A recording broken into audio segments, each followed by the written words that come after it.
sideline o side hustle.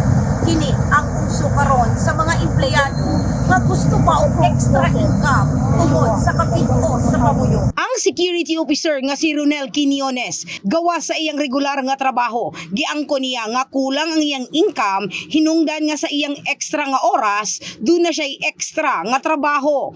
Labi na sa kaning ginatawag na to nga mga palaliton. Una-una, kung musweldo lang ka diri sa atuhang mga 20 mil ang bulan, unya na kay anak nga duha, perti ginang pagkakuha na, perti ginang pagka kulanga, dili gina sapat. Kay matingala ka pag sweldo nimo.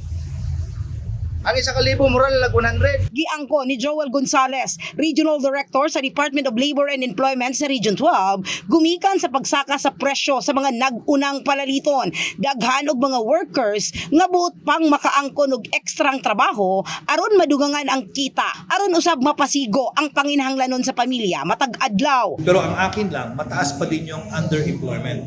Ang underemployment, ibig sabihin, may trabaho na ako, pero gusto ko pang magtrabaho.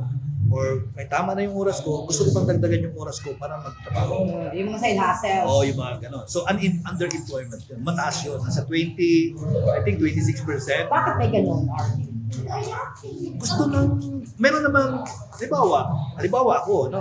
Ibig sabihin, possible na ang sweldo ko, okay na sa akin. Pero gusto kong magturo.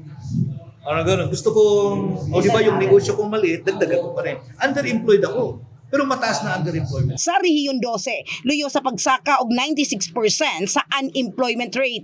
Misa ka usab og 26% ang underemployment. Gumikan usab sa nagkadaghang available nga trabaho sama sa administrative services, hotels and restaurants, transportation, construction ug mining. In the heart of changing lives. Kini sa Brigada Richelle Gubalani, alang sa 89.5 Brigada News 7 Jensen, the Music and News Authority.